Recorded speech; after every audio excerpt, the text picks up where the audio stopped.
எங்கள் வீட்டிலே எப்பயுமே வந்து ரொம்ப க்ரீனிஷ்ஷாக ஃப்ரெஷ்ஷாக இருக்கிறது வந்து இந்த மகிழ மரம் தான். இது எனக்கு ரொம்ப ரொம்ப பிடிக்கும். இது ஃப்ரெஷ் நியூ லீவ்ஸ் விடும்போது பாருங்கள் எவ்வளோ கலர்ஃபுல்லாக எவ்வளோ அழகாக இருக்குதுன்னு. இன்றைக்கி மழை வேறு பெஞ்சிருக்கு. எவ்வளோ புஷியாக இருக்குது பாருங்கள் இந்த மகிழ மரம்.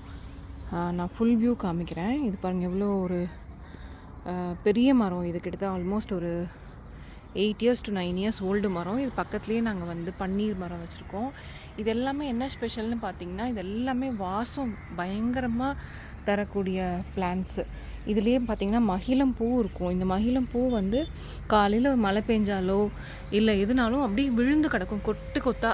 ஸோ அது வந்து ரொம்ப பார்க்கறதுக்கு அழகாக இருக்கும். இந்த பக்கம் பாருங்கள் பன்னீர் மரம் எப்படி இருக்குன்னு. ஆல்ரெடி இந்த பன்னீர் மரத்தை பற்றி நிறைய வீடியோஸ் போட்டிருக்கேன். இதுவுமே நல்ல வாசம் கொடுக்கும். சுற்றி சுற்றி இருக்க பிளான்ட்ஸ் எல்லாமே வந்து வாசம் வரக்கூடிய மலர்கள் பூக்கள் மட்டும்தான் நாங்கள் வச்சுருக்கோம். பாருங்கள் எவ்வளோ அழகாக இருக்குது பாருங்கள்.